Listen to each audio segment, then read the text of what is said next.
누군가에게 깊이 상처받은 적이 있습니까? 마음속이 찢겨 나가는 것처럼 아픈데 그 순간 가장 먼저 떠오르는 생각이 있지요. 언젠가는 꼭 갚아주겠다. 우리 나이 또래라면 그런 다짐 한 번쯤은 마음속에 꾹 눌러 담고 살아왔을 겁니다. 그런데 참 이상합니다. 세월이 지나 그 복수를 정말로 행동으로 옮기고 나면 마음이 비워지기는커녕 더 큰 허무와 씁쓸함만 남습니다. 저는 그 감정을 누구보다 잘 압니다. 제 이름은 정주영, 가난한 농가의 아들로 태어나 현대를 일으킨 사람입니다. 제가 20살 무렵 평양에서 쌀가게 점원으로 일할 때의 일입니다. 새벽 어둠이 채 가시기도 전에 포대를 나르기 시작해서 밤늦게 상점문을 닫을 때까지 하루 16시간을 꼬박 서서 일했습니다. 젊다고 건강하다고 저는 그저 감사한 마음으로 온 힘을 다해 몸을 굴렸습니다. 이렇게만 하면 언젠가는 내 가게 하나는 갖겠지. 그런 소박한 꿈 하나 붙잡고 버틴 날들이었지요. 그러다 월급날이 찾아왔습니다. 땀에 젖은 손으로 저는 그날을 며칠 전부터 세고 또 셌습니다. 그런데 주인이 무심하게 이렇게 말하는 겁니다. 이번 달은 적자야. 줄 돈이 없어. 그 한마디로 제 한 달의 노력이, 아니 그동안 제가 품고 살던 작은 희망까지 한순간에 무너져 내렸습니다. 그날 밤 허름한 방 이불 속에서 저는 이를 악물고 떨고 있었습니다. 배고파서가 아니라 분해서 잠이 오지 않았습니다. 머릿속에는 두 개의 목소리가 싸우고 있었지요. 당장 가게로 달려가서 한바탕 뒤집어 엎어라. 이렇게 당하고만 살 거냐. 아니야. 참아라. 더 멀리 가서 더 크게 이겨라. 내 인생으로 갚아줘라. 솔직히 말하면 첫 번째 목소리가 더 시원해 보였습니다. 그 길로 뛰쳐나가 주인 멱살이라도 잡으면 그 순간만큼은 통쾌했을 겁니다. 하지만 저는 결국 두 번째 목소리를 택했습니다. 지금 이 분노를 주먹이 아니라 내 인생 전체로 갚겠다. 나를 무시한 사람보다 훨씬 더 멀리 가겠다고, 그들이 절대 따라올 수 없는 곳까지 올라가겠다고. 그날 밤 내린 그 조용한 결심이 훗날 현대라는 이름의 회사를 세우는 첫걸음이 될 줄은 그때는 꿈에도 몰랐습니다. 세월이 흐르고 보니 이런 생각이 듭니다. 진짜 복수는 소리 지르는 입으로도 치켜든 주먹으로도 하는 게 아니었습니다. 진짜 복수는 결과로 하는 것입니다. 나를 속였던 사람, 나를 무시했던 사람, 나를 깔보던 사람보다 더 멀리 가는 것. 그들이 어느 날 고개를 들 수 없을 만큼 내 삶이 단단해지고 커지는 것. 그것이 제가 평생 몸으로 배워온 복수의 방식이었습니다. 나중에 사람들은 이렇게 말했습니다. 현대가 없었다면 한국 경제의 기적도 달라졌을 것이다. 1960년대 이후 한국 경제는 한강의 기적이라고 불릴 정도로 연평균 10% 안팎의 고성장을 이어갔습니다. 1960년에 300만 달러에 불과하던 수출액이 1977년에는 100억 달러를 넘겼지요. 그 중심에는 자동차, 조선, 건설 같은 산업들이 있었고 현대도 그 흐름을 이끄는 기업 중 하나였습니다. 하지만 꼭 기억해야 할 것이 있습니다. 그 거대한 성과의 출발점은 평양 뒷골목의 한 점원이 느꼈던 억울함, 그리고 그 분노를 어디에 쓸 것인지에 대한 조용한 선택이었습니다. 이 영상을 통해 저는 그때의 분노를 어떻게 다스렸는지, 그리고 그 분노를 어떻게 연료로 바꾸어 제 인생을 통째로 바꾸었는지 차근차근 이야기해 보려고 합니다. 분노를 기회로 바꾸는 법, 상처를 발판으로 삼는 방법을 찾고 계시다면 아마 이 이야기가 작은 실마리가 되어줄 겁니다. 이건 단순한 성공담이 아닙니다. 죽을 고비 같은 위기 속에서 어떻게든 길을 내고자 버텼던 한 사람의 기록입니다. 혹시 여러분도 누군가에게 상처받은 적이 있습니까? 믿었던 사람의 배신, 가족의 모진 말, 직장에서 들은 모욕적인 한마디가 아직도 가슴 한구석을 찌르고 있습니까? 나이가 들수록 상처는 줄어들지 않습니다.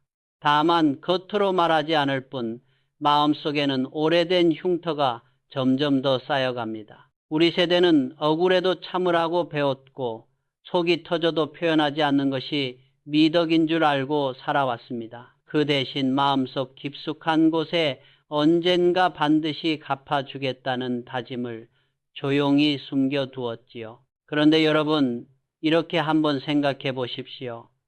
세상에는 두 가지 복수가 있습니다. 하나는 지금 당장 감정으로 되갚는 복수이고 다른 하나는 시간을 들여 내 인생으로 되갚는 복수입니다. 첫 번째 복수는 순간은 시원할지 몰라도 지나고 나면 후회가 남습니다.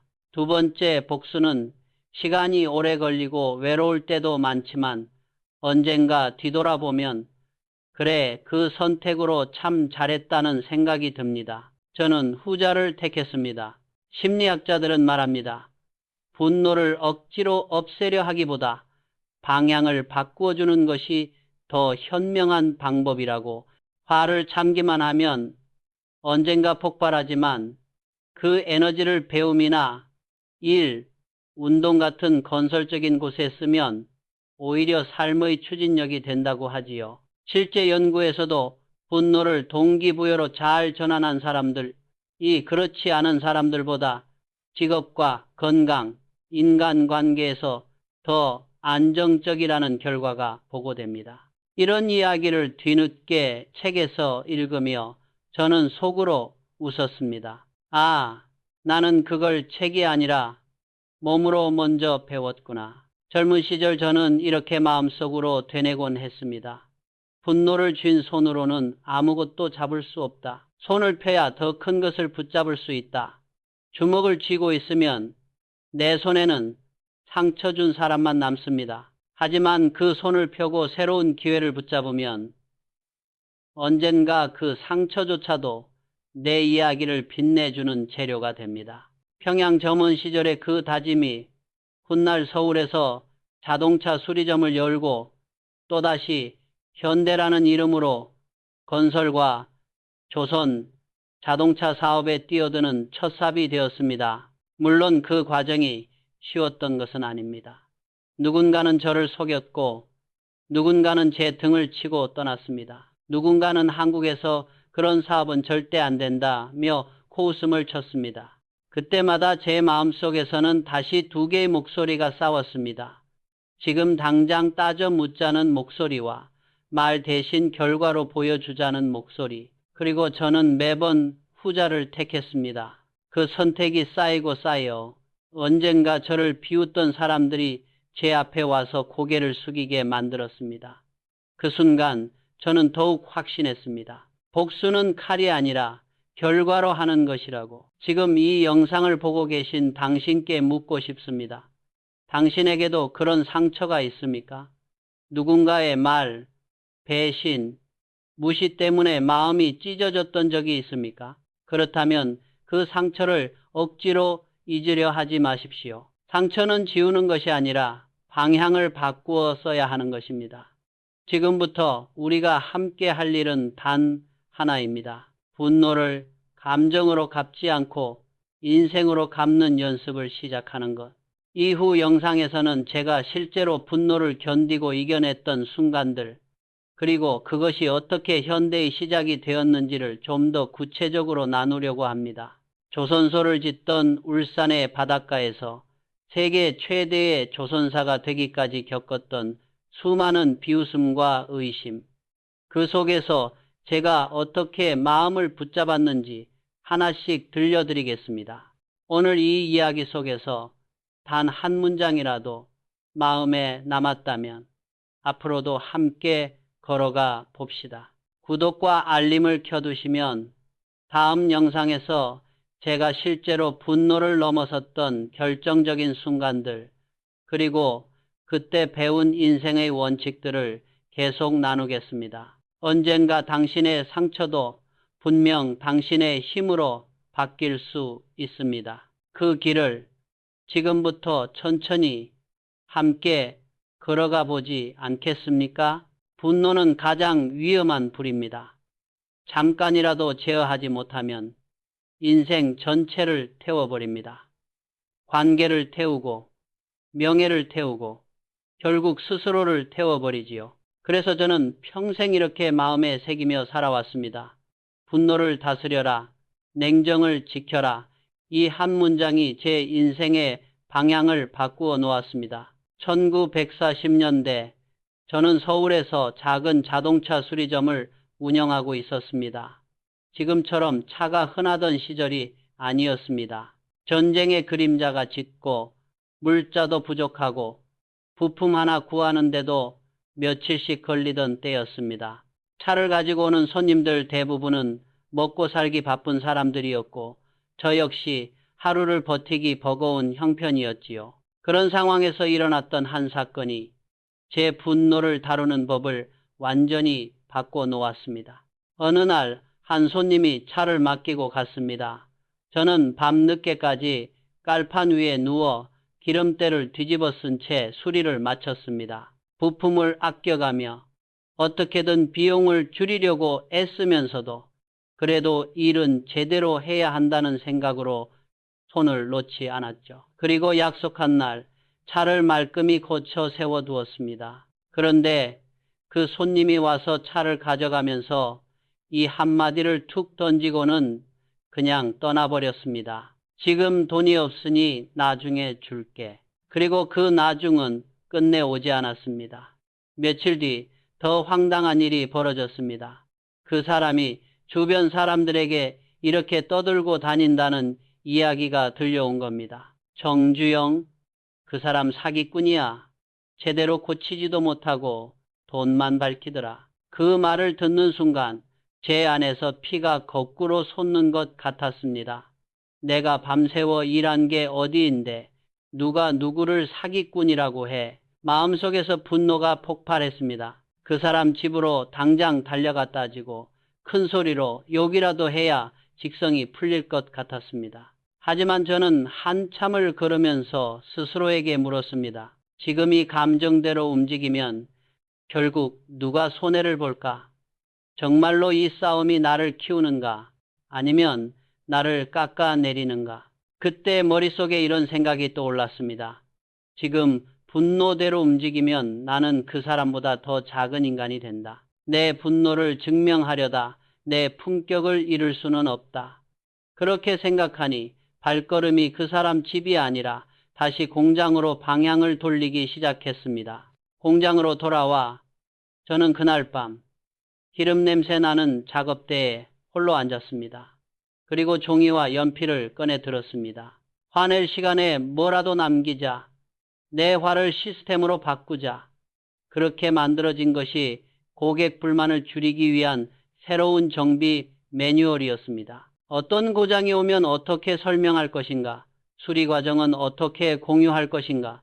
비용은 어떻게 미리 안내할 것인가? 저는 하나하나 적어 내려갔습니다. 손님이 불안해할 만한 지점을 미리 줄이고 오해가 생기지 않도록 설명하는 방법을 정리했습니다. 분노에 휘둘렸다면 절대 떠올리지 못했을 생각들이 오히려 그 분노 덕분에 쏟아져 나오기 시작한 겁니다. 시간이 지나면서 놀라운 일이 벌어졌습니다. 그 일을 계기로 저 사람은 말도 곱고 일도 정확하다는 소문이 퍼지기 시작하더니 손님이 서서히 늘어났습니다. 예전보다 3배 가까이 많아졌지요. 분명 억울한 일을 당한 건데 이상하게도 저는 그 일을 고마운 사건으로 기억하게 됐습니다. 아, 내가 그때 화를 참고 냉정을 잡았기 때문에 지금 이 결과가 생겼구나. 그 경험을 통해 저는 분명히 깨달았습니다. 분노는 참으면 약해지고 냉정은 지키면 지킬수록 강해진다는 사실을 감정이 폭발하면 그 순간은 통쾌할지 몰라도 결국 남는 건 후회뿐입니다. 그러나 분노를 눌러 이겨내면 그 에너지가 다시 나를 성장시키는 힘으로 변합니다. 분노를 억누르는 것은 비겁함이 아니라 스스로를 지키는 통제력입니다. 우리 삶에서도 비슷한 일이 참 많습니다. 직장에서 억울한 평가를 받았을 때, 가족에게 서운한 말을 들었을 때, 거래처에서 말을 바꾸며 우리를 난처하게 만들었을 때 그때마다 가슴속에서는 지금 당장 따져라 한마디도 치지 말라는 소리가 들려옵니다. 하지만 그 소리를 그대로 따라가면 결국 잃는 건 나의 평판이고 나의 건강입니다. 요즘 심리 연구를 보면 순간적인 분노를 폭발시키는 사람들보다 감정을 한번 삼키고 상황을 다시 보는 사람들이 일과 관계에서 더 좋은 평가를 받는다고 합니다. 분노를 통제하는 능력이 높은 사람이 승진 가능성도 더 크고 건강 지표도 더 좋다는 보고도 있습니다. 화가 날 때마다 심장이 빨리 뛰고 혈관이 수축되는데 그 상태가 오래 지속되면 고혈압과 심혈관 질환 위험까지 올라간다고 하지요. 나이 들수록 분노는 단순한 감정 문제가 아니라 건강 문제이기도 합니다. 냉정을 유지한다는 건 감정이 없다는 뜻이 아닙니다. 다만 감정보다 목표를 앞에 두는 태도, 그것이 바로 냉정입니다. 누군가 당신을 모욕하더라도 속으로 이렇게 한번 속삭여 보세요. 지금은 말할 때가 아니다. 지금은 반격할 때가 아니라 나를 키울 때다. 그 한 번의 침묵이 몇 년 뒤 당신의 승리로 돌아올 수 있습니다. 현대의 초창기 공장에서도 비슷한 장면이 많았습니다. 처음 공장을 돌리기 시작했을 때 불량품이 쏟아져 나왔습니다. 누군가는 저 파트가 문제라고 소리를 질렀고 또 다른 사람은 당신이 제대로 안 해서 그렇지 않느냐며 서로 탓을 하며 싸우려 했습니다. 현장 분위기는 금방 싸늘해졌고 조금만 방치하면 손이 오갈 것 같은 기세였습니다. 그때 저는 이렇게 말했습니다. 화를 낼 시간에 원인을 찾자. 그 한마디에 현장은 조용해졌습니다. 모두가 입을 다물고 공정표를 다시 들여다보기 시작했습니다. 그날 밤부터 우리는 불량이 나온 과정 하나하나를 점검하고 품질 기준을 새로 세웠습니다. 결과는 어땠을까요? 다음 달에 불량률이 절반으로 내려갔습니다. 감정으로 싸웠다면 남는 건 앙금뿐이었겠지만 냉정하게 원인을 찾으니 남는 건 실력과 신뢰였습니다. 여기서 중요한 진리가 하나 드러납니다. 분노는 폭발하면 사라지지만 냉정은 당신의 신뢰를 쌓습니다. 그리고 신뢰는 언젠가 어떤 복수보다 더 강한 무기가 됩니다. 당신이 감정에 휘둘리지 않고 꾸준히 자기 일을 해내는 모습을 보고 있으면 사람들은 언젠가 반드시 그 가치를 인정하게 되어 있습니다. 오늘 손해보는 것 같아도 세월 앞에서는 결국 냉정한 사람이 이깁니다. 혹시 오늘 하루 동안 이런 순간이 있었습니까? 운전 중에 얌체 운전을 보는 순간 목구멍까지 욕이 올라왔던 적, 가족이나 동료의 한마디가 마음을 긁어놓았던 적, 그때마다 그 감정대로 행동했다면 지금의 당신은 어쩌면 조금 다른 하루를 보내고 있었을지도 모릅니다. 그래서 저는 여러분께 작은 제안을 하나 드리고 싶습니다. 오늘 하루만이라도 감정이 올라올 때 이렇게 스스로에게 물어보는 겁니다. 지금은 화를 낼 시간인가? 아니면 성장할 시간인가? 이 질문 하나만으로도 당신의 하루가 달라질 수 있습니다. 그리고 이런 하루가 모이고 모이면 언젠가 당신의 인생 전체의 방향도 달라집니다. 우리가 중장년, 노년에 접어들수록 인생에서 가장 후회되는 순간을 떠올리면 좀 더 따져볼 거리 아니라 괜히 그때 그렇게 감정적으로 굴었지 하는 때가 많습니다. 아직 늦지 않았습니다. 지금부터라도 분노를 다스리는 연습을 시작한다면 남은 인생은 훨씬 더 편안하고 단단해질 수 있습니다. 그러니 오늘 작은 것부터 시작해 봅시다. 화가 치밀어 오를 때 단 3초만 숨을 깊게 들이쉬고 내쉬어 보세요. 그리고 속으로 조용히 말해 보세요. 이 감정을 그냥 태워버릴 것인가? 아니면 내 인생의 연료로 쓸 것인가?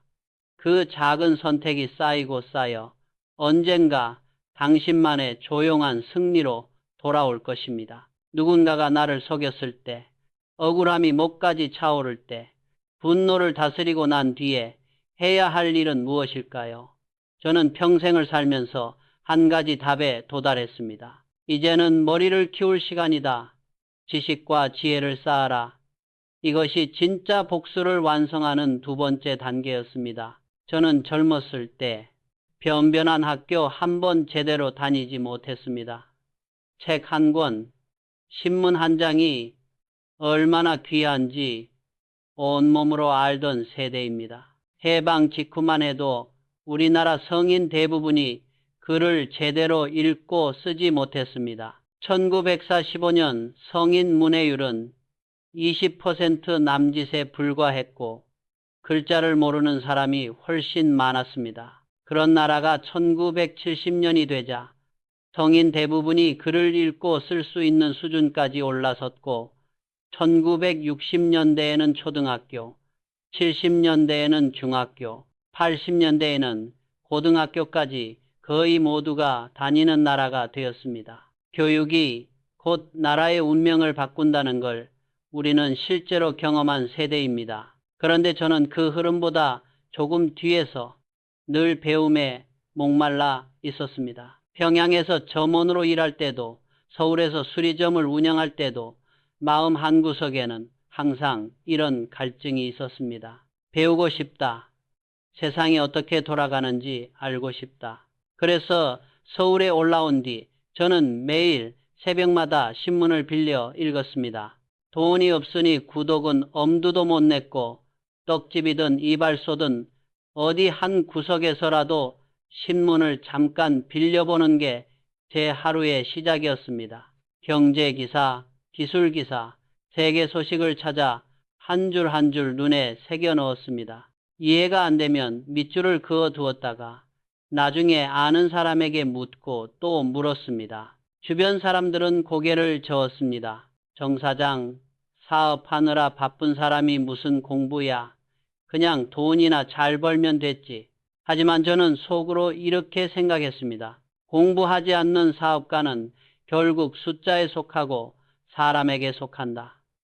세상은 매일 변하는데 어제 배운 것 하나로 오늘을 버티려 한다면 언젠가는 반드시 큰 코 다칠 거라고 믿었습니다. 그래서 저는 하루 일을 마치고 난 뒤 꼭 책을 펼쳤습니다. 회계, 기계, 무역, 건설, 심지어 철학책까지 손에 잡히는 대로 읽었습니다. 책 속에는 이유는 어디에서 생기는가, 위험은 어떻게 나누는가, 사람의 마음은 왜 이렇게 움직이는가 같은 답들이 숨어 있었습니다. 그때는 몰랐습니다. 하지만 지금 돌아보면 그 책들이 없었다면 현대라는 이름의 기업도 존재하기 어려웠을 겁니다. 지식은 단순한 정보가 아니라 위기를 예측하고 기회를 읽는 힘이었습니다. 1960년대 이후 한국은 수출 중심의 경제 전략으로 방향을 틀면서 불과 몇십 년 만에 세계 10위권의 수출 강국이 됩니다. 당시 많은 기업들이 눈앞의 이익만 쫓을 때 저는 신문과 책을 통해 해외 시장과 기술 흐름을 유심히 살폈습니다. 앞으로 10년, 20년 뒤 세상은 어디로 가고 있을까? 이 질문이 저를 건설에서 자동차로 또 조선과 중공업으로 이끌었습니다. 울산의 바닷가에 조선소를 짓고 자동차 공장을 세운 것도 결국 그 배움에서 얻은 확신 때문이었습니다. 사람들은 종종 묻습니다.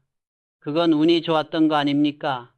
물론 운도 있었겠지요. 하지만 그 운이 찾아왔을 때 문을 열어줄 수 있었던 건 매일 쌓아올린 공부 덕분이었습니다. 배운 만큼 길이 보이고 길이 보이면 두려움이 줄어듭니다. 남들은 앞이 캄캄하다고 말할 때도 저는 머릿속에서 하나둘 가능성을 그려볼 수 있었습니다. 여러분도 아마 느끼실 겁니다. 나이가 들수록 세상 돌아가는 이야기가 점점 낯설어집니다. 스마트폰, 인공지능, 디지털 자산, 젊은이들이 쓰는 말은 도통 무슨 뜻인지 모르겠고 텔레비전 뉴스에서 나오는 경제 용어들도 점점 머리 위로 지나가는 것 같지요. 그러다 보면 이제 와서 내가 뭘 더 배우겠나, 그냥 이렇게 살다 가는 거지 라는 마음이 슬그머니 자리를 잡습니다. 하지만 요즘 뇌과학 연구를 보면 이야기가 조금 다릅니다. 연구자들은 이렇게 말합니다. 뇌는 나이가 들어도 계속 변하고 계속 배울 수 있다. 뇌의 가소성, 즉 스스로를 바꾸는 능력은 평생 유지됩니다. 새로운 것을 배우고 익숙하지 않은 일에 도전하면 뇌 안에서는 새로운 연결이 만들어지고 기존의 회로가 더 단단해진다고 합니다. 꾸준히 배우는 사람은 그렇지 않은 사람보다 기억력과 사고력이 더 오래 유지되고 심지어 치매 위험도 낮아질 수 있다는 연구 결과도 나오고 있습니다. 그러니 이 나이에 공부가 다 무슨 소용이냐는 말은 더 이상 진실이 아닙니다. 오히려 이런 나이일수록 배움은 곧 건강이고 자유입니다. 누군가에게 배신을 당했을 때, 억울한 일을 겪었을 때 우리는 본능적으로 즉각 반응하고 싶어집니다. 지금 당장 가서 따져야 속이 시원하지 않겠냐는 생각이 올라오지요. 하지만 그럴수록 시야는 좁아지고 판단은 흐려집니다. 분노를 첫 번째 불로 그대로 태워버리면 남는 건 죄뿐입니다. 그래서 저는 스스로에게 이렇게 말하곤 했습니다. 화를 삼켰다면 이제는 책을 펼쳐라. 분노를 공부로 바꾸어라. 누군가가 나를 속였을 때 해야 할 가장 지혜로운 복수는 그 사람을 미워하는 데 인생을 쓰는 것이 아니라 그 사람 때문에 더 똑똑해지는 것입니다. 나를 우습게 본 사람 덕분에 내가 더 많이 배우고 더 멀리 보게 된다면 그만큼 통쾌한 복수가 어디 있겠습니까? 살다 보면 세상과 사람에게 실망할 때가 한두 번이 아닙니다. 이 나이에 내가 왜 아직도 이런 수모를 당해야 하나 하는 생각이 들 때도 있습니다. 그럴 때마다 선택이 갈라집니다. 첫 번째 길은 세상을 원망하며 마음을 닫는 길입니다. 두 번째 길은 마음은 아프지만 머리를 여는 길입니다. 그래, 이 기회에 경제 공부라도 다시 해보자. 이 기회에 계약서 보는 법, 숫자 읽는 법, 사람 심리 파악하는 법을 좀 더 배워보자. 이렇게 마음을 돌리면 분노는 더 이상 나를 잡아먹는 독이 아니라 나를 움직이게 하는 연료가 됩니다. 저는 지금도 책상 위에 작은 노트 한 권을 놓아둡니다. 떠오르는 생각이 있으면 바로 적고 모르는 단어가 나오면 메모해 두었다가 찾아봅니다. 젊어서 돈이 없어 노트 한 권을 아끼며 쓰던 버릇이 나이가 들어서도 그대로 남아 있습니다. 그 습관 하나가 제 인생을 얼마나 바꾸어 놓았는지 모릅니다. 그래서 저는 이렇게 말하고 싶습니다. 복수하고 싶다면 먼저 배워라. 당신에게도 묻고 싶습니다.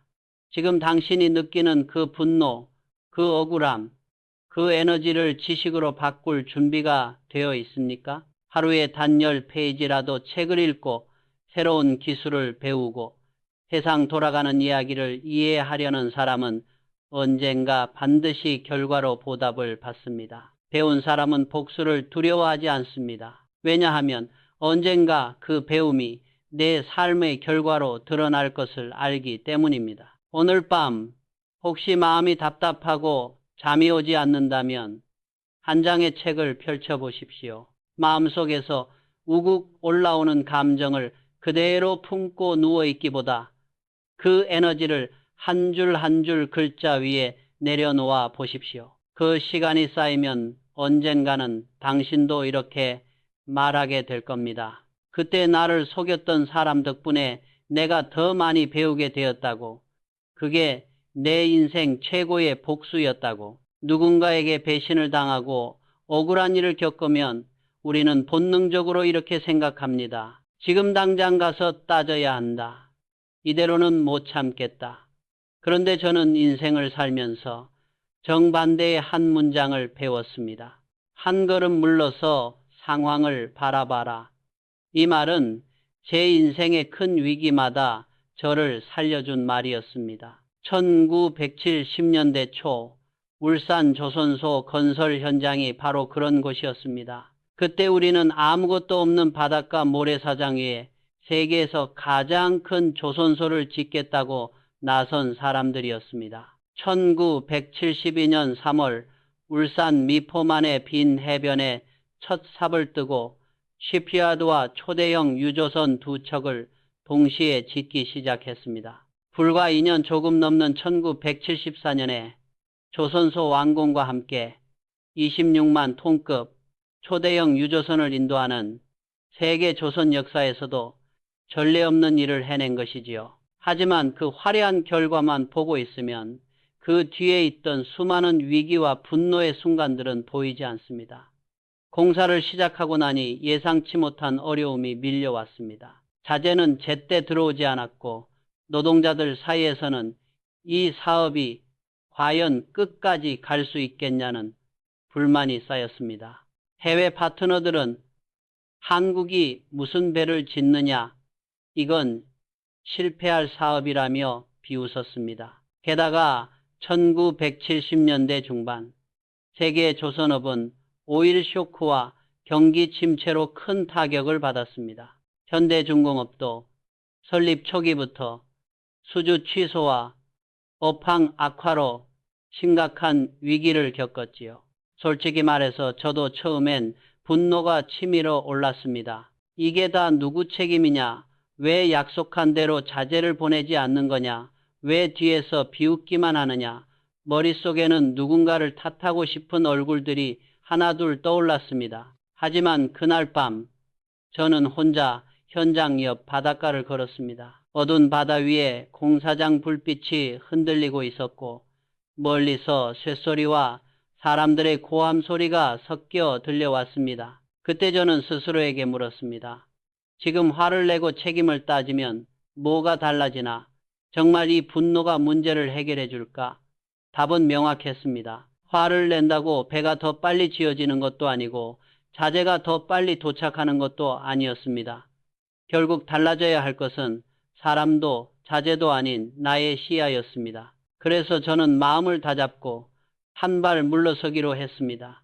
다음 날 저는 지도 한 장을 펼쳐놓고 전체 공정과 자재의 흐름을 처음부터 끝까지 다시 점검했습니다.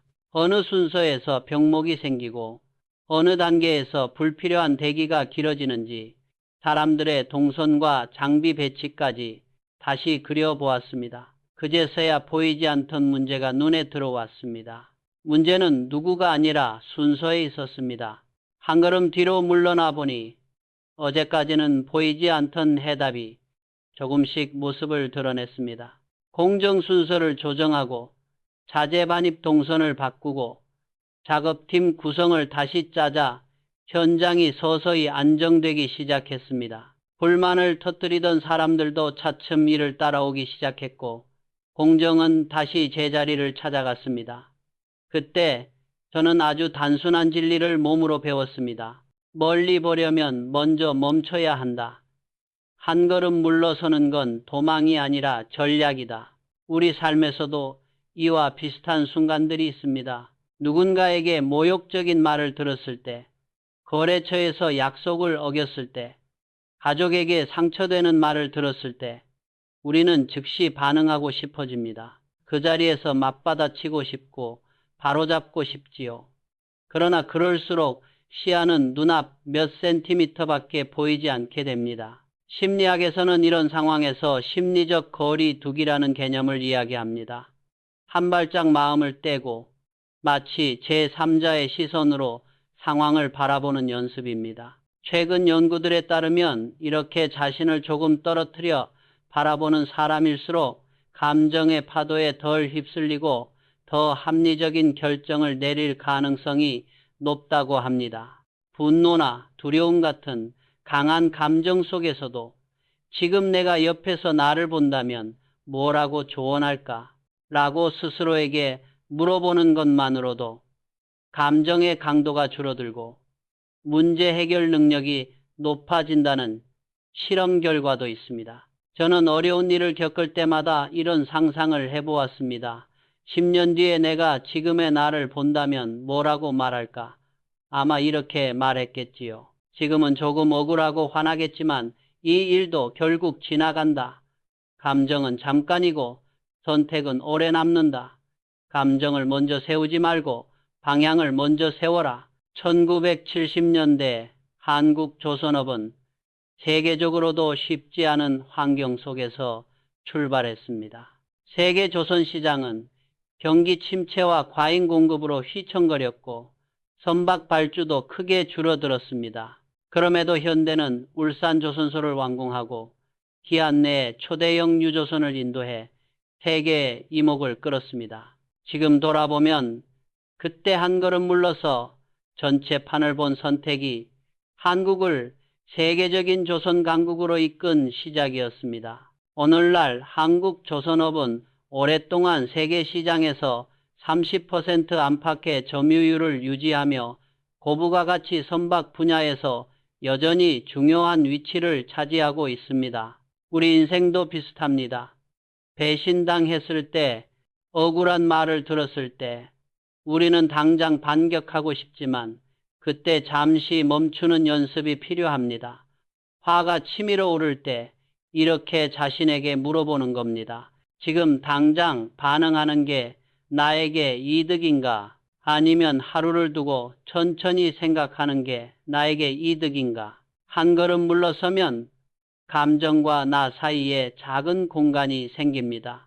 그 공간이 바로 냉정이 들어올 자리이고 지혜가 숨쉴 자리입니다. 그때 비로소 보이는 길이 있습니다. 혹시 최근에 누군가 때문에 크게 화가 났던 적이 있습니까?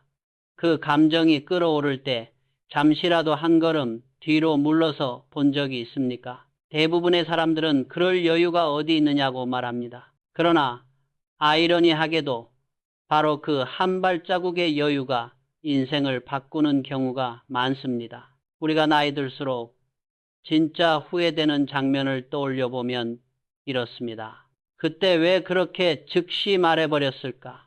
왜 하룻밤만이라도 더 생각해 보지 못했을까?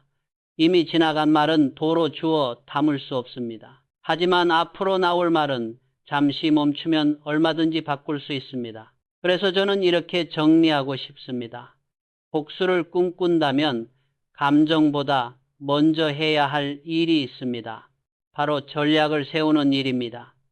전략은 멀리 보는 눈에서 나오고 멀리 보는 눈은 잠시 멈춰 설 줄 아는 사람에게만 주어집니다. 한 회사의 경영에서도 한 사람의 인생에서도 가장 위험한 순간은 지금 이 감정을 이기지 못할 때가 아니라 지금 이 감정만 보고 있을 때입니다. 감정은 계절처럼 바뀌지만 우리가 내리는 선택은 인생의 지도를 바꿉니다. 오늘 하루 혹시라도 누군가의 말이나 행동 때문에 마음이 요동친다면 바다를 바라보며 한 걸음 물러섰던 그 밤을 떠올려 보십시오. 그리고 스스로에게 조용히 물어보세요. 지금은 싸울 때인가? 아니면 한 걸음 물러서서 판을 다시 짤 때인가? 그 질문 하나가 당신의 분노를 전략으로 바꾸어 줄 것입니다. 그리고 언젠가 시간이 지나 돌아보았을 때 오늘 잠시 멈춰섰던 그 한 걸음이 당신 인생의 방향을 바꾸어 놓았다는 사실을 깨닫게 될지도 모릅니다. 복수를 꿈꿀 때 많은 사람들은 상대를 이기기 위한 말과 행동만 떠올립니다. 하지만 저는 평생을 살며 이렇게 깨달았습니다. 복수를 꿈꾼다면 먼저 전략을 세우고 자산을 쌓아라. 돈은 단순한 종이가 아닙니다. 세상에 휘둘리지 않고 스스로 결정할 수 있게 만드는 자유의 도구입니다.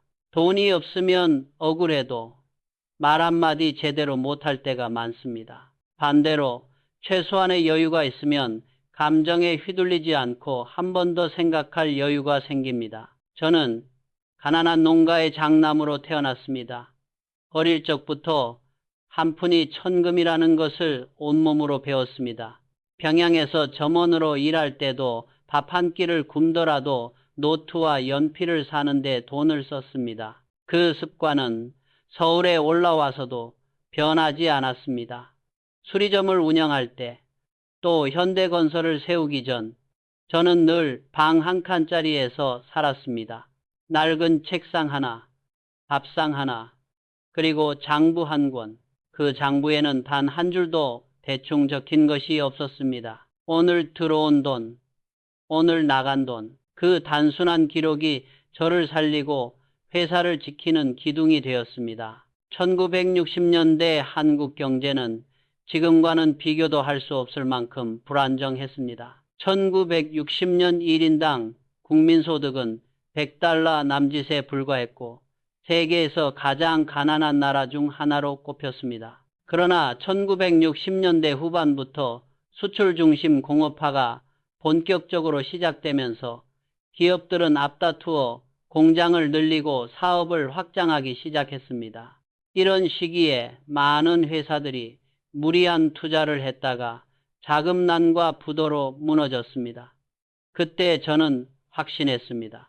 지출을 줄이지 않으면 아무리 많이 벌어도 남는 것이 없다. 그래서 현대에서는 불필요한 사무실 장식 하나, 의미 없는 회식 한 번도 허투루 허락하지 않았습니다. 누군가는 너무 인색한 것 아니냐고 말했지만 저는 알았습니다. 이 절약이 언젠가 위기를 버틸 힘이 된다는 것을. 실제로 1970년대 두 차례 오일 쇼크와 경기 침체 속에서 많은 기업들이 쓰러졌지만 재무 구조를 단단히 다진 기업들은 끝까지 버텨냈습니다. 사람들은 흔히 절약을 인색함으로 오해합니다.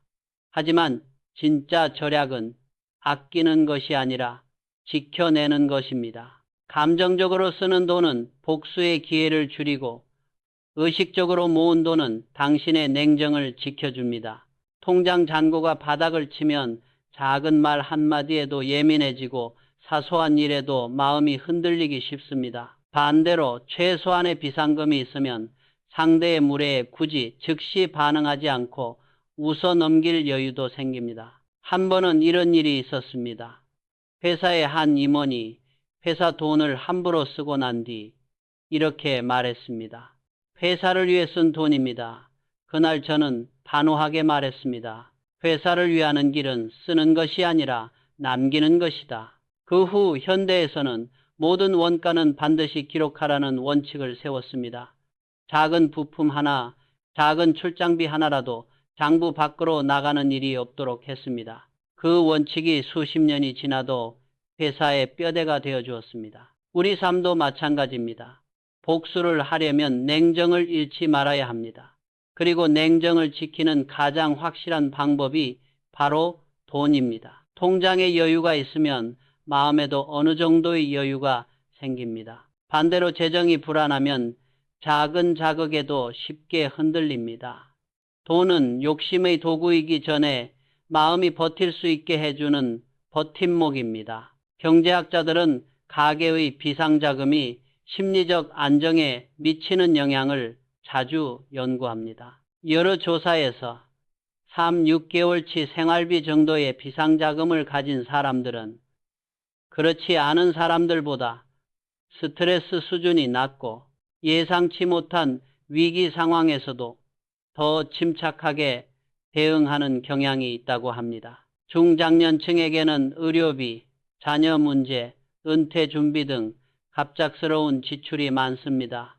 이때 감정에 휩쓸려 소비를 해버리면 정작 중요한 순간에 쓸 힘이 사라집니다. 저는 젊은 시절부터 이런 원칙을 세우고 살았습니다. 남들 앞에서 보여주기 위해 쓰지 마라. 내 인생을 지키기 위해 남겨라. 남들이 좋은 차를 타고 좋은 옷을 입는다고 해서 뒤처질까 걱정할 필요는 없습니다. 중요한 것은 지금의 체면이 아니라 앞으로 10년, 20년 뒤 당신이 어떤 표정을 짓고 있을지입니다. 당신 주변에도 이런 사람이 있지 않습니까? 말은 복수할 거야, 언젠가 보여줄 거야 라고 하면서 정작 매달 카드값에 시달리며 남들 눈치를 보느라 자신이 정말 필요한 선택을 못하는 사람. 반대로 겉으로는 소박하게 살지만 안으로는 묵묵히 자산을 쌓고 있는 사람도 있습니다.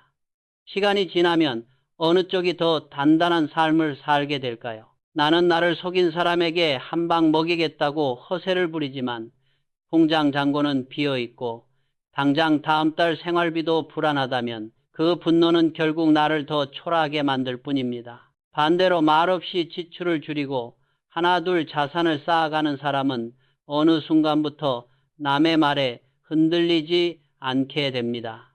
그래, 네가 뭐라고 말하든 나는 내 길을 갈 수 있어.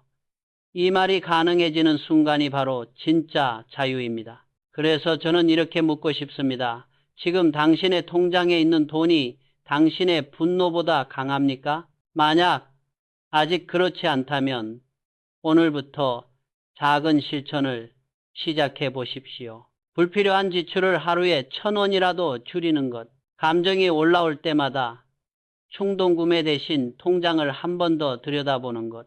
월급이나 수입의 일정 비율을 나를 지키는 돈으로 따로 떼어두는 것. 이렇게 모은 돈은 단순한 숫자가 아닙니다. 언젠가 누군가의 무시와 상처 앞에서 당신이 흔들리지 않을 수 있게 해주는 보이지 않는 방패가 됩니다. 저는 평생을 돌이켜보며 이런 생각을 자주 했습니다. 만약 내가 젊은 시절 돈을 아무 생각 없이 써버렸다면 수많은 위기를 버텨낼 수 있었을까? 분명히 말할 수 있습니다. 아니었을 것입니다. 절약이 없었다면 분노를 견딜 여유도 없었을 것입니다. 복수는 감정으로만 하는 게 아닙니다. 복수는 준비된 사람이 할 수 있는 선택입니다. 준비되지 않은 분노는 자기 자신을 향한 칼이 되고 준비된 사람의 분노는 조용한 미소가 됩니다. 오늘 거울 앞에서 한번 조용히 자신에게 물어보세요. 나는 지금 나를 해치는 소비와 가까이 지내고 있는가? 아니면 나를 지켜줄 자산을 조금씩이라도 쌓고 있는가? 그 질문 하나가 당신의 지출 습관을 바꾸고 당신의 분노를 다루는 방식까지 바꾸어 줄지도 모릅니다. 그리고 언젠가 당신도 이렇게 말하게 될 겁니다. 그때 감정대로 쓰지 않고 차라리 남겨두길 잘했다. 그게 내 인생을 지켜준 최고의 복수였다고. 사람의 시야가 좁아지면 인생도 함께 막힙니다. 저는 평생 이렇게 말해왔습니다. 시야를 넓혀라. 복수든 성공이든 결국 멀리 보는 사람이 이긴다. 1950년대 초 전쟁이 끝난 뒤에 한국은 말 그대로 폐허였습니다. 도로는 끊기고 공장은 무너졌고 사람들은 내일을 믿지 못했습니다. 대부분의 기업인들은 당장 눈앞의 이익을 뺏느라 허덕였습니다. 오늘 하루만 버티면 다행이고 이번 달만 살아남으면 성공이라고 여겼지요. 그때 저는 조금 다른 생각을 했습니다. 지금 눈앞의 이익보다 10년 뒤, 20년 뒤에 한국을 보자. 지금은 나라가 가난하지만 언젠가는 산업의 시대가 올 것이라고 믿었습니다. 그래야 아이들이 흙먼지 나는 길이 아니라 공장과 도로와 배를 통해 먹고 살 수 있다고 생각했습니다.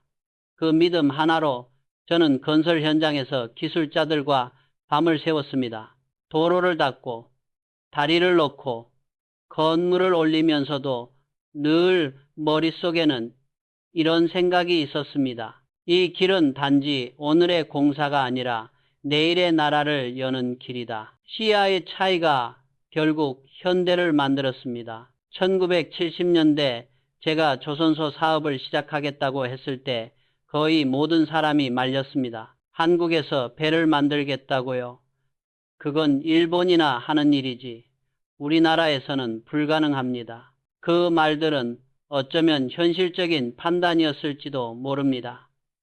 당시 한국에는 제대로 된 조선소도 경험 많은 기술자도 많지 않았습니다. 자본도 부족했고 세계 조선 시장은 이미 영국과 일본 같은 나라들이 꽉 잡고 있었습니다. 그런 상황에서 울산 바닷가에 서서 여기에 세계적인 조선소를 만들겠다고 말하는 건 누가 보아도 무모한 도전이었습니다. 하지만 저는 눈앞의 불가능보다 먼 미래의 가능성을 보려고 했습니다. 바다를 바라보며 스스로에게 이렇게 말했습니다. 지금은 아무것도 없지만 언젠가는 이 바다 위를 한국에서 만든 배들이 오르내릴 것이다. 이 바다 위에 한국의 꿈을 띄우겠다. 그 시야 하나로 우리는 불가능해 보이던 일을 현실로 바꾸었습니다. 울산 미포만의 모래사장 위에 세계적인 조선소가 세워졌고 한국은 몇십 년 뒤 세계조선 강국으로 불리게 되었습니다. 복수도 마찬가지입니다. 당신을 무시하고 비웃는 사람이 있습니까?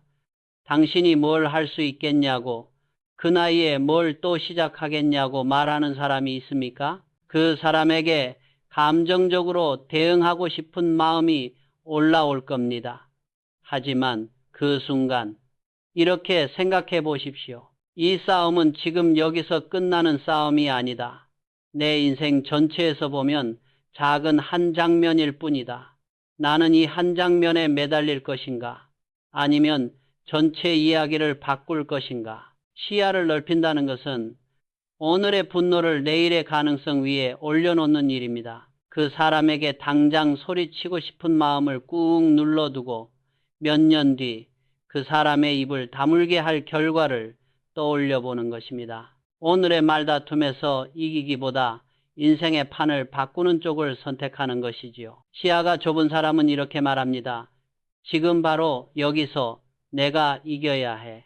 시야가 넓은 사람은 이렇게 말합니다. 지금 조금 져도 괜찮다. 대신 앞으로 10년 동안 이길 준비를 하겠다. 저는 평생 이렇게 배웠습니다. 당장의 싸움에 이기기보다 인생의 판을 바꿔라. 우리가 중장년, 노년이 되면 인생에서 이미 수많은 싸움을 치르고 지나왔습니다. 그중 정말 기억에 남는 승부는 어떤 것입니까? 따지고 보면 그때 그 말싸움에 이겼던 기억보다는 참고 견디고 준비했던 덕분에 결국 더 좋은 자리에 서게 되었던 순간들이 더 강하게 남아있지 않습니까? 지금 당신이 겪는 억울함, 모욕, 실패, 그건 모두 큰 그림 속에 있는 한 조각일 뿐입니다. 조각만 보고 있으면 그림이 엉망으로 보입니다. 그러나 한 발짝 물러나 전체를 보면 그 조각이 어디에 들어가야 할지, 어떤 의미를 갖는지 조금씩 보이기 시작합니다. 경제학자들은 장기 투자와 단기 투기의 차이를 자주 이야기합니다. 단기적으로는 가격이 오르락내리락 하지만 장기적으로는 성장하는 자산에 투자한 사람이 결국 더 큰 수익을 얻는 경우가 많습니다. 인생도 비슷합니다. 순간의 감정과 자존심에 올인하는 사람보다 긴 시간을 두고 자신의 가치를 올리는 데 투자하는 사람이 결국 더 큰 결과를 얻게 됩니다. 시야가 넓은 사람은 남의 말에 쉽게 휘둘리지 않습니다. 누가 넌 안 돼, 너는 이미 늦었어 라고 말해도 속으로 이렇게 생각할 줄 압니다. 당신의 시야에서는 그럴지 몰라도 내 시야에서는 아직 길이 남아있다. 반대로 시야가 좁은 사람은 작은 자존심 하나를 지키려다가 큰 기회를 놓칩니다. 당장 한마디 지지 않으려고 앞으로 함께 할 수 있던 인연을 끊어버리기도 하고 순간의 분노를 이기지 못해 오랜 시간 쌓아온 신뢰를 무너뜨리기도 합니다. 저는 사업을 하면서 수없이 이런 장면을 보았습니다. 작은 단가 문제로 끝까지 싸우다가 평생 갈 수 있던 거래처를 잃어버리는 경우, 잠깐의 오해를 풀지 못해 오랫동안 함께 일하던 동료와 등을 돌리는 경우, 조금만 시야를 넓혀보면 다르게 선택할 수도 있었던 일들입니다. 오늘 당신의 시야는 어디에 머물러 있습니까? 오늘의 분노입니까? 아니면 내일의 가능성입니까? 이 질문은 결코 추상적인 말이 아닙니다. 예를 들어 직장에서 부당한 평가를 받았다고 합시다. 시야가 좁으면 이렇게 생각합니다. 지금 당장 상사에게 따져야겠다. 왜 나를 이렇게 무시하느냐고. 하지만 시야를 넓혀보면 다른 선택도 보입니다. 이번 일은 억울하지만 이 회사를 통해 내가 배울 수 있는 것이 아직 있는가? 지금 당장 그 사람과 싸우는 것보다 이 경험을 밑거름 삼아 더 좋은 자리로 옮길 준비를 하는 게 나에게 이득인가? 복수라는 말을 조금 다르게 보면 결국 내 삶을 더 좋은 방향으로 증명해내는 것입니다. 오늘 내 자존심이 조금 상하더라도 내일 내 인생 전체가 한 단계 올라갈 수 있다면 그 선택이야말로 가장 지혜로운 복수입니다. 저는 이런 경험을 여러 번 했습니다. 한국에서는 안 된다고 말하던 외국인 투자자들, 당신 수준에서 이 정도면 됐지 더 뭘 바라느냐라고 말하던 사람들, 그들의 말 한마디 한마디가 제 마음속에 상처로 남았습니다. 하지만 그 상처를 곱씹으며 그 사람들을 증오하는 대신 저는 시야를 더 넓히는 쪽을 택했습니다. 그래, 당신이 보는 한국은 작을지 몰라도 내가 보는 한국은 다르다. 당신이 보는 나는 이 정도일지 몰라도 내가 보는 나는 아직 갈 길이 많다. 그 믿음 하나가 조선자동차, 건설, 중공업, 전자까지 이어지는 길을 열었습니다. 당신도 지금 누군가에게 상처받았습니까? 그렇다면 이렇게 마음을 돌려보십시오. 지금 이 순간의 억울함이 내 인생 전체의 방향을 바꾸는 출발점이 될 수는 없을까? 오늘의 욕설과 무시는 내일 당신이 서게 될 자리에서 아주 작은 에피소드가 될 수도 있습니다. 중요한 것은 그 말을 해준 사람이 아니라 그 말을 들은 뒤에 당신이 어떤 시야를 선택하느냐입니다. 시야를 넓히는 순간 복수는 자연스럽게 성장으로 바뀝니다. 그 사람을 이기는 게 목적이 아니라 어제의 나를 넘는 것이 목적이 되기 때문입니다. 그러니 오늘 밤 잠들기 전에 이렇게 자신에게 물어보세요. 나는 지금 어디까지 보고 있는가? 오늘만 보고 화내고 있는가? 아니면 내 인생의 10년 뒤를 떠올리며 선택하고 있는가? 그 질문 하나가 당신의 마음을 오늘의 분노에서 내일의 가능성으로 이끌어 줄 것입니다. 그리고 언젠가 당신도 이렇게 말하게 될지 모릅니다. 나를 무시하던 사람은 그대로 그 자리에 있었지만 나는 내 시야만 넓혔을 뿐인데 어느새 전혀 다른 곳에 서 있게 되었다고. 그 순간 이미 복수는 끝난 것입니다. 살다 보면 당신을 속이고 이용하고 상처 주는 사람을 꼭 만나게 됩니다. 젊을 때는 그런 사람만 만나도 화가 치밀어 올라 언젠가 꼭 갚아주겠다는 생각부터 듭니다. 그러나 세월이 지나 돌아보니 진짜 현명한 사람은 복수보다 먼저 이런 질문을 던지는 사람이었습니다. 저 사람은 내 곁에 두어야 할 사람인가? 아니면 지금 끊어야 할 사람인가? 다시 말해 복수보다 먼저 해야 할 일은 나를 해치는 사람을 구별하는 것입니다. 이 한 가지 원칙이 인생의 방향을 완전히 바꿉니다.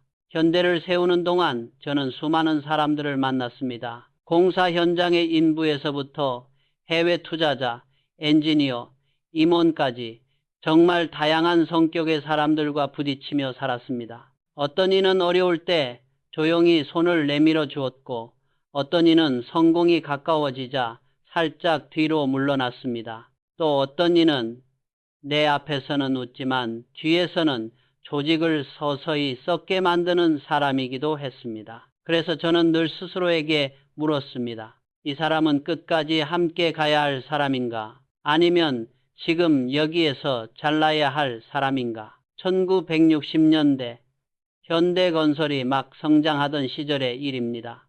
당시 한 간부가 있었습니다. 그는 제 앞에서는 예의를 갖추고 공손했습니다. 보고할 때마다 회사를 위해서입니다. 회장님을 위해서입니다. 라는 말을 입에 달고 다녔습니다. 그런데 현장을 돌다 보니 이상한 소문이 들려왔습니다. 저 사람은 뒤에서는 직원들을 함부로 대한다. 성과는 자기 공으로 돌리고 실패는 다 남 탓으로 돌린다. 그래서 저는 사람들을 하나씩 조용히 불러 이야기를 들었습니다. 놀랍게도 비슷한 증언이 끊이지 않았습니다. 위로는 잘 보이려고 애쓰지만 아래로는 상처를 남기고 있던 사람이었습니다.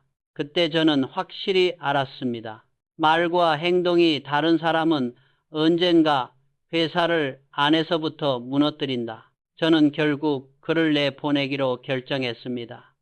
주위에서 어떤 사람은 너무 냉정한 것 아니냐, 그래도 오래같이 일한 사람인데 라고 말했습니다. 하지만 저는 알고 있었습니다. 조직의 병은 초기에 도려내야 전체가 산다는 것을 세월이 흐른 뒤 돌아보니 그때의 결정이 회사를 지킨 선택이었습니다.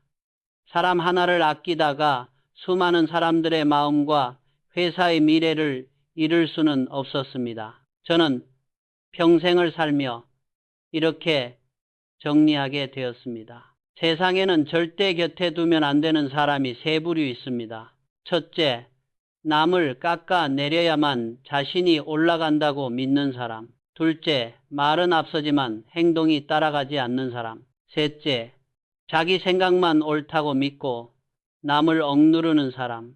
이 세 부류의 사람과 가까이 지낼수록 당신의 에너지는 빠져나가고 당신의 목표는 흐려집니다. 처음에는 별것 아닌 것처럼 보이지만 시간이 흐르면 삶 전체에 나쁜 영향을 미칩니다. 최근 심리의학 연구들은 이런 관계를 독성관계 (toxic relationship라고 부릅니다. 이런 관계에 오래 노출된 사람들은 우울과 불안 증상이 크게 늘고 심지어 신체 건강에도 악영향을 받는다는 보고가 계속 나오고 있습니다. 스트레스 호르몬이 계속 높게 유지되면서 혈압, 심장, 수면, 면역 체계까지 서서히 상처를 입는다는 것입니다. 반대로 진짜 좋은 사람은 어떤 사람일까요? 자기보다 남을 먼저 생각할 줄 아는 사람, 실패에도 변명하지 않고 책임지는 사람, 작은 약속 하나도 가볍게 넘기지 않는 사람. 저는 그런 사람들과만 함께 하려고 노력했습니다. 때로는 능력보다 성품을 더 먼저 보았습니다. 그런 사람들과 함께한 조직은 위기에 강했습니다. 공사가 늦어지고 돈이 막히고 밖에서 비난이 쏟아져도 서로 탓하는 대신 방법을 찾았습니다. 결국 현대를 키워낸 힘도 그런 사람들과 함께 버틴 세월이었습니다. 이제 당신의 삶을 한번 돌아보시기 바랍니다. 겉으로는 친절하지만 속으로는 비웃는 사람은 없는지, 큰 소리만 치고 막상 책임질 때는 뒤로 숨는 사람은 없는지, 언제나 자기 기준만 옳다며 당신을 계속 깎아내리는 사람은 없는지, 그중 하나라도 지금 곁에 있다면 이제는 거리를 둘 때가 되었는지도 모릅니다. 그것은 냉정이 아니라 자기 보호입니다. 오늘날 연구들을 보면 사람과의 관계는 단순히 기분만의 문제가 아닙니다. 외로움과 사회적 고립은 심장병, 뇌졸중, 우울증, 치매, 심지어 조기 사망 위험까지 높이는 중요한 건강 요인으로 지목됩니다. 반대로 좋은 관계를 많이 가진 사람일수록 수명이 더 길고 장애 없이 오래 사는 경우가 많다는 연구도 있습니다. 세계보건기구는 2025년 발표한 보고서에서 전 세계 인구 6명 중 1명이 외로움에 시달리고 있으며 강한 사회적 연결이 건강과 수명을 늘리는데 결정적인 역할을 한다고 강조했습니다. 최근 다른 조사에서는 45세 이상 성인의 약 40%가 심한 외로움을 느낀다고 답하기도 했습니다. 우리가 나이가 들수록 사람 문제는 단순한 감정이 아니라 건강과 생명을 좌우하는 문제로 바뀌고 있는 것입니다. 이런 점에서 보면 나를 해치는 사람과 거리를 두는 일은 단지 기분을 좋게 하려는 선택이 아니라 내 건강과 남은 인생을 지키는 선택입니다. 독성 관계를 오래 견디면 마음이 닳고 자신감이 사라집니다. 반대로 자신을 인정해주고 응원해주는 사람과 함께 있으면 우리 뇌는 안정감을 느끼고 몸도 더 건강해지는 방향으로 반응합니다. 흥미로운 연구 하나를 더 소개하고 싶습니다. 인간이 안정적으로 유지할 수 있는 관계의 수는 대략 150명 정도라는 이른바 던바, 수둔바, 선버라는 가설이 있습니다. 세부 숫자는 논쟁이 있지만 중요한 건 우리의 마음과 시간에는 한계가 있다는 사실입니다. 결국 우리는 평생 동안 많은 사람을 스쳐 지나가지만 진짜 가깝게 지낼 수 있는 사람은 그리 많지 않습니다. 그렇다면 질문은 분명해집니다. 그 소중한 자리들을 누구에게 내어줄 것인가? 당신을 깎아내리는 사람입니까? 아니면 당신을 살려주는 사람입니까? 복수보다 더 중요한 것은 당신의 삶을 지키는 것입니다. 당신을 해치는 사람과 멀어질수록 당신의 에너지는 서서히 회복됩니다. 반대로 당신을 믿어주고 응원해주는 사람과 가까이 할수록 인생은 조금씩 다시 건강해집니다. 그래서 저는 이런 말을 꼭 전하고 싶습니다. 당신 곁에 있는 사람이 곧 당신의 미래다. 지금 당신 주위에 어떤 사람이 있는가에 따라 앞으로 당신이 가게 될 방향도 달라집니다. 늘 부정적인 말만 하는 사람과 함께 있다 보면 어느새 나도 모르게 세상을 부정적으로만 보게 됩니다. 반대로 힘들어도 끝까지 방법을 찾으려는 사람과 함께 있다 보면 나도 모르게 조금 더 용기를 내게 됩니다. 오늘 하루만이라도 스스로에게 이렇게 물어보세요. 나는 지금 나를 해치는 사람과 가까이 있지 않은가? 나는 지금 나를 살려주는 사람에게 충분히 마음을 내어주고 있는가? 이 질문 하나가 당신을 지켜줄 것입니다.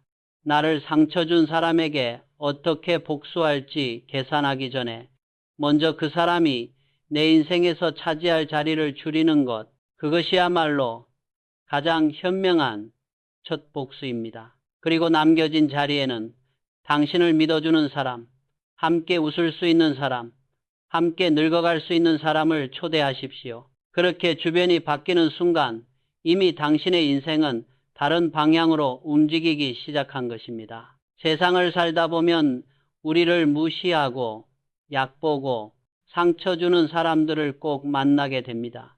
그럴 때마다 사람들은 묻습니다.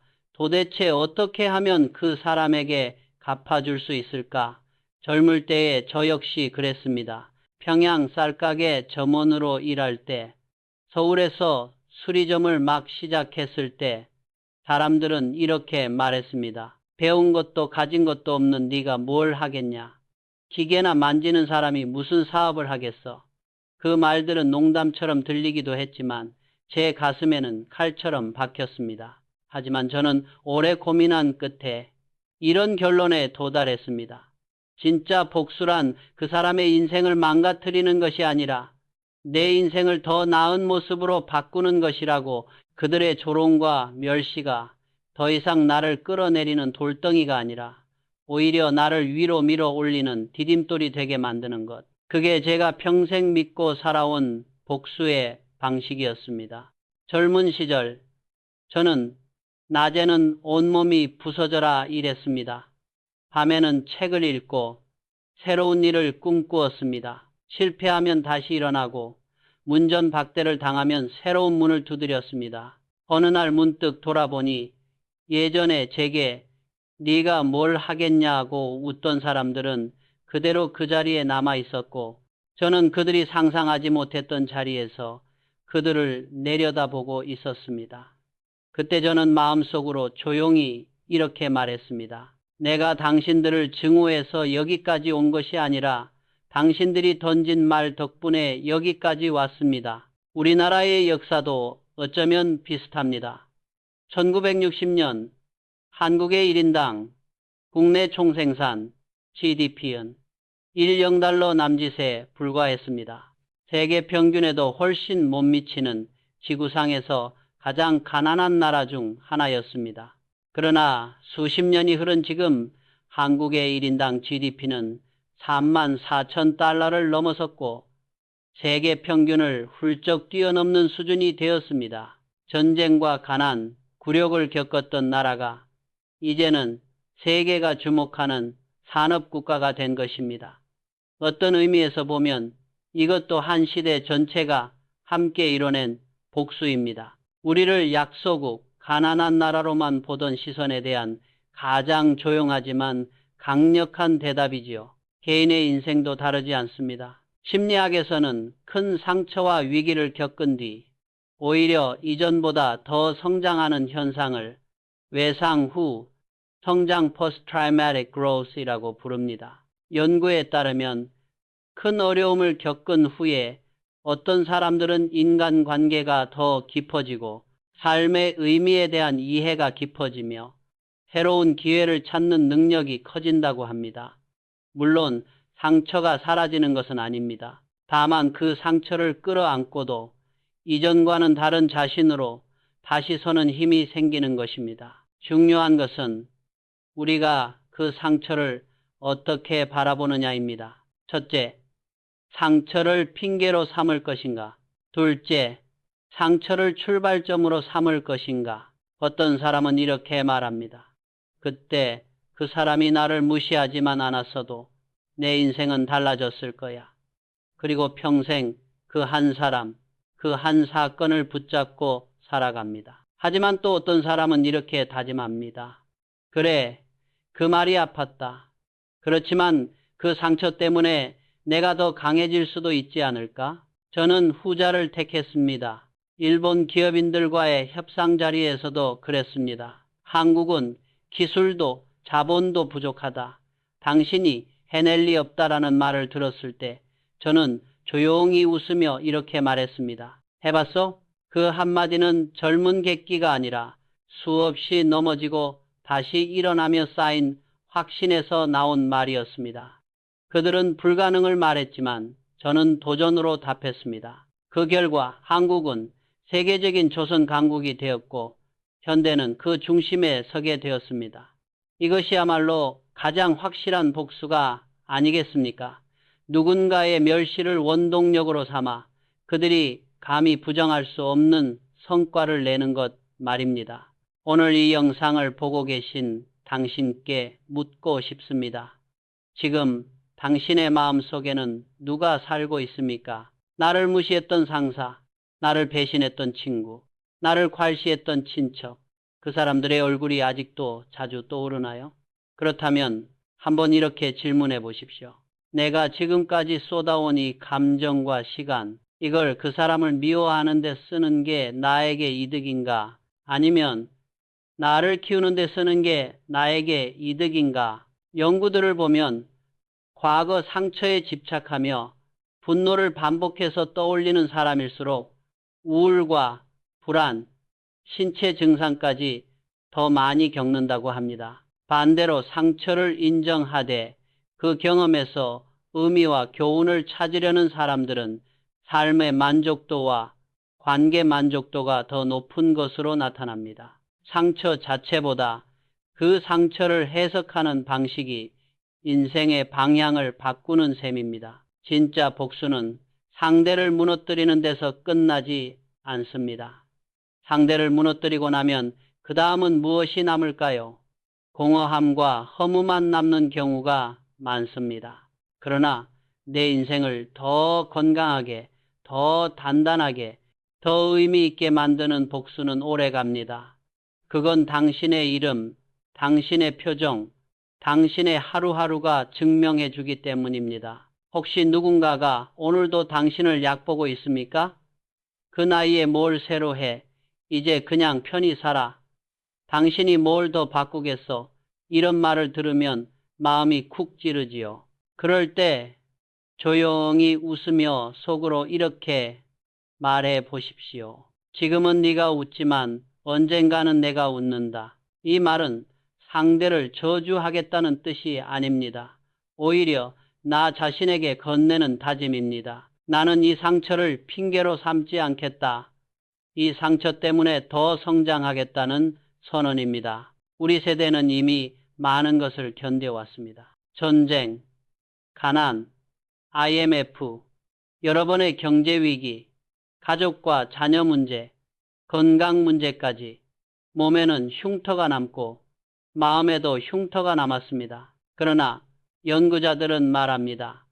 상처가 많다고 해서 반드시 무너지는 것은 아니라고. 오히려 상처를 지나온 사람들이 더 깊은 공감과 지혜를 가지는 경우가 많다고. 그래서 저는 이렇게 말씀드리고 싶습니다. 이제는 복수의 방향을 바꿀 때입니다. 상대의 삶을 무너뜨리는 복수가 아니라 내 삶을 다시 세우는 복수를 선택하십시오. 더 건강해지는 것, 더 단단해지는 것, 더 배우고, 더 나누고, 더 웃으며 사는 것. 이 모든 것이 바로 세상과 사람들에게 보여줄 수 있는 최고의 대답입니다. 마지막으로 제 인생을 돌아보며 꼭 드리고 싶은 말이 있습니다. 나를 무시했던 사람들 덕분에 내가 여기까지 왔습니다. 그들의 비웃음이 제 근성이 되었고 그들의 부정이 제 확신이 되었습니다. 결국 복수는 그들을 증오하는 일이 아니라 그들 덕분에 성장한 나 자신을 증명하는 일이었습니다. 오늘 당신도 느끼셨을 겁니다. 진짜 복수는 상대를 무너뜨리는 것이 아니라 내 삶을 다시 세우는 일이라는 것을요. 그렇다면 이제 남은 질문은 하나뿐입니다.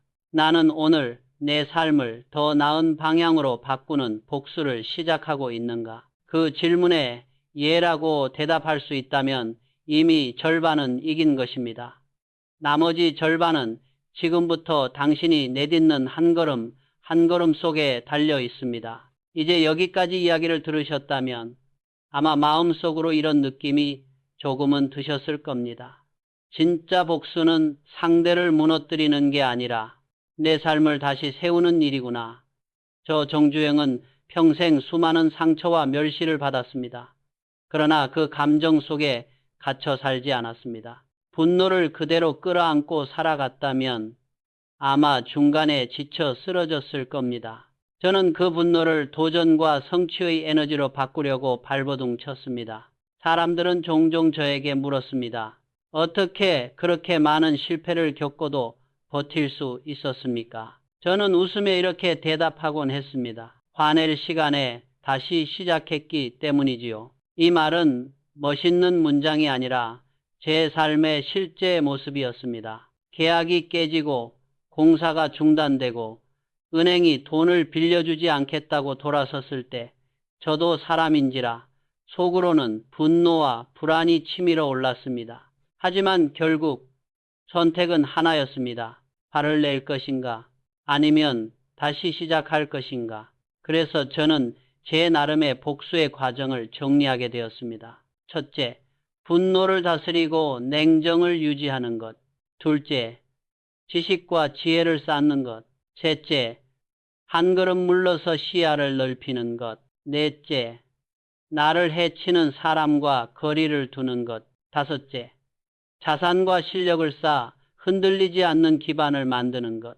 여섯째, 결국 더 나은 인생을 살아 결과로 증명하는 것. 이 모든 과정이 합쳐져서 제게는 복수였습니다. 요즘 심리학에서는 이런 태도를 성장, 마인드셋, growth 마인드셋이라고 부릅니다. 사람의 능력과 성장은 정해져 있는 게 아니라 노력과 배움으로 계속 자라날 수 있다고 믿는 태도입니다. 이런 마인드를 가진 사람들은 실패를 자신에 대한 심판이 아니라 성장의 재료로 받아들이는 경향이 있습니다. 연구에 따르면 성장 마인드셋을 가진 이들이 그렇지 않은 사람들보다 도전과 좌절을 더 잘 버티고 학습과 성취에서도 더 좋은 결과를 내는 경우가 많다고 합니다. 돌아보면 저는 젊은 시절부터 완벽하지는 않았지만 이런 태도에 가까운 길을 걸어온 셈입니다. 너는 안 된다 라는 말을 들을 때마다 그래? 그럼 어디 한번 해보지 라고 마음속에서 조용히 답했습니다. 실패를 당연히 두려워했지만 실패를 피하려고 가만히 있는 것보다 실패를 안고 앞으로 나가는 쪽을 택했습니다. 여기서 중요한 것은 이 길이 특별한 사람만의 길이 아니라는 점입니다. 우리 뇌는 나이가 들어도 여전히 변할 수 있고 새로운 것을 배울 수 있습니다. 연구들에 따르면 새로운 습관을 만드는 데는 생각보다 긴 시간이 걸리지만 아주 작은 행동부터 시작해 꾸준히 반복하면 누구나 변할 수 있다고 합니다. 그래서 저는 오늘 여러분께 크게 성공하라고만 말하고 싶지 않습니다. 그보다 먼저 작게라도 매일 움직여라 라고 말하고 싶습니다. 화가 날 때 10초만 숨을 고르는 습관, 잠들기 전에 오늘 배운 것 하나를 떠올려 보는 습관, 억울한 일을 겪었을 때 그 사람 욕을 늘어놓기보다 공책 한 장 펴놓고 이 일에서 내가 배울 수 있는 것 3가지를 적어보는 습관. 연구에 따르면 이렇게 작은 행동을 반복하는 것이야말로 가장 강력한 변화의 씨앗이라고 합니다. 거창한 결심보다 작고 구체적인 행동 하나가 우리의 뇌와 삶을 서서히 바꿔간다는 것이지요. 또 하나, 나이가 들수록 더 큰 힘을 발휘하는 태도가 있습니다. 바로 감사입니다. 요즘 여러 연구에서 감사하는 마음을 자주 떠올리는 사람일수록 스트레스와 우울이 줄고 수면의 질과 심장 건강이 좋아지며 심지어 수명까지 연장될 수 있다는 결과들이 보고되고 있습니다. 특히 중장년, 노년층에서 감사 습관은 외로움과 불안을 줄이고 삶의 만족도와 관계의 깊이를 높이는 데 중요한 역할을 한다고 합니다. 생각해보면 복수와 감사는 정반대처럼 보입니다. 하지만 조금 깊이 들여다보면 둘은 같은 방향을 가리키고 있습니다. 복수는 이렇게 말합니다. 내 인생이 여기서 끝나지 않았다는 걸 보여주겠다. 감사는 이렇게 말합니다. 지금 이 자리까지 올 수 있었던 것만으로도 나는 이미 많은 것을 이겨냈다. 이 두 마음이 함께 있을 때 우리는 가장 단단해집니다. 상처 준 사람을 억지로 용서하지 않아도 좋습니다. 다만 그 상처 덕분에 내가 더 강해졌다는 사실을 인정하는 순간 마음속에서 묶여있던 매듭이 조금씩 풀리기 시작합니다. 저를 무시하던 사람들, 한국에서는 안 된다고 말하던 외국인들, 이 정도면 됐지 더 뭘 바라냐고 말하던 사람들, 이제 그들의 시선은 제 뒤에 있습니다. 그들의 비웃음이 없었다면 오늘의 현대도 없었을 것입니다. 그들의 부정이 제 확신이 되었고 그들의 한마디가 제 인생의 불씨가 되었습니다. 그래서 오늘 당신에게 전하고 싶은 말은 아주 단순합니다. 당신을 상처 준 사람에게 복수하고 싶다면 더 크게 성장하십시오. 그보다 확실한 복수는 없습니다. 그들이 말했던 한계를 당신이 직접 깨뜨리는 순간 당신은 이미 이긴 것입니다. 인생은 남과의 경쟁이 아니라 나 스스로를 증명하는 과정입니다. 어제의 나보다 조금 더 나은 오늘을 사는 것, 그 자체가 복수이고 성장입니다. 여기서 중요한 건 조금 더 나은입니다. 갑자기 완벽한 사람이 될 필요는 없습니다. 오늘보다 단 1%만 나아져도 그 변화가 쌓이고 쌓이면 전혀 다른 인생이 됩니다. 연구에서도 거대한 변화보다 작고 꾸준한 변화가 장기적으로 더 큰 결과를 낳는다고 이야기합니다. 이제 마지막으로 당신께 묻고 싶습니다. 오늘 당신은 자신을 다잡고 있습니까? 분노가 치밀어 오를 때 한 번이라도 깊게 숨을 들이마셨습니까? 억울한 말을 들었을 때 그 사람을 욕하기 전에 나를 돌아볼 시간을 가졌습니까? 오늘 하루 아주 작은 한 걸음이라도 성장 쪽으로 내디뎠습니까? 그렇다면 이미 절반은 이긴 것입니다. 남은 절반은 당신의 용기입니다. 지금 이 순간 잠시 모든 것을 멈추고 마음속으로 이렇게 다짐해 보십시오. 나는 오늘 분노 대신 성장으로 복수하겠다. 분노로 복수하면 상처가 남고 성장으로 복수하면 이야기가 남습니다. 그리고 그 이야기는 당신의 자녀와 손주들에게 전해질 삶의 지혜가 될 것입니다. 이 영상이 당신 마음의 작은 불씨가 되었다면 다음 이야기도 함께 걸어가 봅시다. 다음 영상에서는 제가 실제로 겪었던 도저히 안 된다고 했던 일을 어떻게 현실로 바꾸었는지 그 결정적인 순간들을 나누겠습니다. 그 이야기를 들으시면 아마 당신 인생에서도 새로운 시작의 장면이 어렴풋이 보이기 시작할 것입니다. 이제 긴 이야기를 거의 다 걸어왔습니다. 아마 여기까지 함께 오신 분이라면 마음속 어딘가에서 작은 변화가 일어나고 있을 겁니다. 상처와 분노를 바라보는 눈길이 아주 조금은 달라졌을지도 모르지요. 처음에 저는 이렇게 물었습니다. 누군가에게 깊이 상처받은 적이 있습니까? 아마 대부분은 속으로 조용히 예 라고 답하셨을 겁니다. 이제는 그 질문을 조금 바꾸어 보고 싶습니다. 그 상처를 들고 여기까지 버텨온 나 자신을 한 번이라도 깊이 바라본 적이 있습니까? 우리는 상처 준 사람 얼굴은 평생 잊지 못합니다. 그런데 정작 그 상처를 안고도 꿋꿋이 걸어온 스스로를 바라보는 일에는 참 인색합니다. 누가 나를 무시했는지는 또렷이 기억하면서 그런 말에도 무너지지 않고 하루하루를 살아낸 나를 칭찬하는 일에는 너무 서툽니다. 저는 제 인생을 돌아보며 이런 생각을 자주 했습니다. 나를 무시했던 사람들 덕분에 내가 여기까지 왔다. 젊었을 때는 그들의 말이 미웠습니다. 네가 뭘 할 수 있겠냐는 비웃음이 서러웠고 한국에서는 안 된다는 단정이 분했습니다. 그런데 세월이 흐른 지금은 그 말들이 제 안에서 이렇게 바뀌어 있습니다. 해보자. 어디까지 갈 수 있는지 나도 한번 보고 싶다. 분노가 사라져서가 아닙니다. 분노의 방향이 바뀌었기 때문입니다.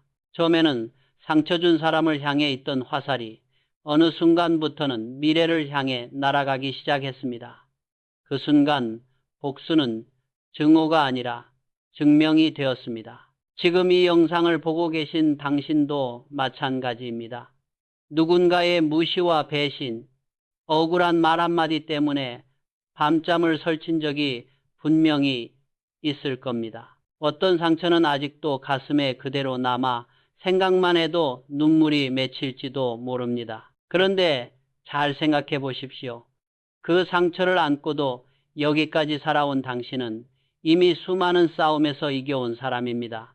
화를 참느라 속이 타들어가는 날들도 견뎌냈고 억울한 일을 당하고도 가족을 위해 일터로 나간 날들도 있었고 몸이 아픈데도 괜찮다며 버텨낸 날도 있었을 것입니다.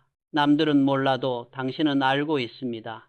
내가 얼마나 많은 날을 이 악물고 버텨왔는지. 그래서 저는 오늘 마지막으로 이렇게 권하고 싶습니다. 이제는 상처 준 사람이 아니라 상처를 안고 버텨온 나를 중심에 두고 살아가십시오. 분노를 다스리고 냉정을 지키고 지식을 쌓고 시야를 넓히고 나를 해치는 사람과 거리를 두고 자산과 실력을 준비해 결국 더 나은 인생으로 대답하는 것. 이 모든 과정의 주인공은 상처 준 사람이 아니라 바로 당신입니다. 우리는 흔히 이렇게 묻습니다. 저 사람에게 어떻게 복수할까? 이제는 이렇게 물을 때가 되었습니다. 나는 어떤 인생으로 복수할 것인가? 건강을 되찾는 것, 마음을 단단히 세우는 것, 새로운 것을 배우고 늦게라도 다시 시작해보는 것, 나를 믿어주는 사람들과 함께 웃을 수 있는 날을 늘려가는 것. 이 모든 것이 조용하지만 가장 강력한 복수입니다. 어느 날 당신을 무시하던 사람이 우연히 당신을 보게 될지도 모릅니다. 예전과는 다른 눈빛, 예전과는 다른 표정, 예전보다 한층 깊어진 말투를 보며 속으로 이런 생각을 할지도 모릅니다. 저 사람, 내가 알던 사람이 아닌데 대체 어떻게 저렇게 변했지? 그때 당신은 굳이 말로 설명할 필요가 없습니다. 그냥 조용히 웃으며 당신의 길을 계속 걸어가면 됩니다. 그 순간 이미 승부는 끝난 것이니까요. 이제 이야기를 마무리하며 당신께 몇 가지를 다시 건네고 싶습니다. 첫째, 분노는 다스릴 수 있는 불입니다.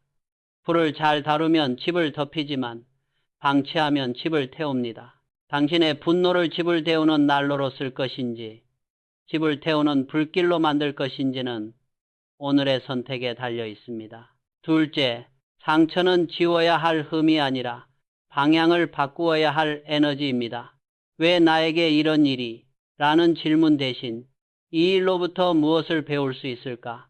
라고 묻는 순간 상처는 조금씩 힘으로 바뀌기 시작합니다. 셋째, 진짜 복수는 더 나은 인생을 사는 것입니다. 그들이 뭐라고 말하든 당신이 오늘보다 나은 내일을 만드는 순간 이미 복수는 시작된 것입니다. 이제 마지막으로 당신께 한 가지를 정중히 부탁드리고 싶습니다. 지금 이 영상을 보며 마음이 조금이라도 움직였다면 잠시 화면을 멈추고 이렇게 조용히 다짐해 보십시오. 나는 오늘 분노 대신 성장으로 복수하겠다. 끝까지 성장하겠다. 그리고 그 다짐을 잊지 않기 위해 아래 댓글에 짧게라도 적어보십시오. 끝까지 성장하겠습니다. 그 한 줄이 오늘의 약속이 되고 내일의 힘이 될 것입니다. 글로 적어보는 순간 마음속에서만 맴돌던 결심이 비로소 세상에 첫 발을 내딛습니다. 이야기의 첫머리에서 저는 당신께 질문을 던졌습니다. 누군가에게 상처받은 적이 있습니까? 이제 마지막에는 이렇게 묻고 싶습니다. 이제 그 상처를 당신의 힘으로 바꿀 준비가 되었습니까? 그렇다면 당신의 인생은 이미 다른 방향으로 움직이기 시작한 것입니다. 이 영상이 마음에 작은 불씨가 되었다면 구독과 좋아요를 눌러주십시오. 그것은 단지 채널을 위한 버튼이 아니라 오늘의 다짐을 내일로 이어가겠다는 당신 자신의 약속이기도 합니다. 다음 영상에서는 제가 실제로 겪었던 도저히 안 된다고 했던 일을 어떻게 현실로 바꾸었는지 그 결정적인 순간들을 함께 나누겠습니다. 그 이야기를 들으면 아마 당신 인생에서도 나도 한 번 더 해볼까 하는 새로운 시작이 보이기 시작할 것입니다. 오늘도 상처를 안고 버텨낸 당신께 진심으로 박수를 보냅니다. 이제부터는 상처 때문에 무너지는 인생이 아니라 상처 덕분에 더욱 깊어지는 인생을 함께 만들어 봅시다.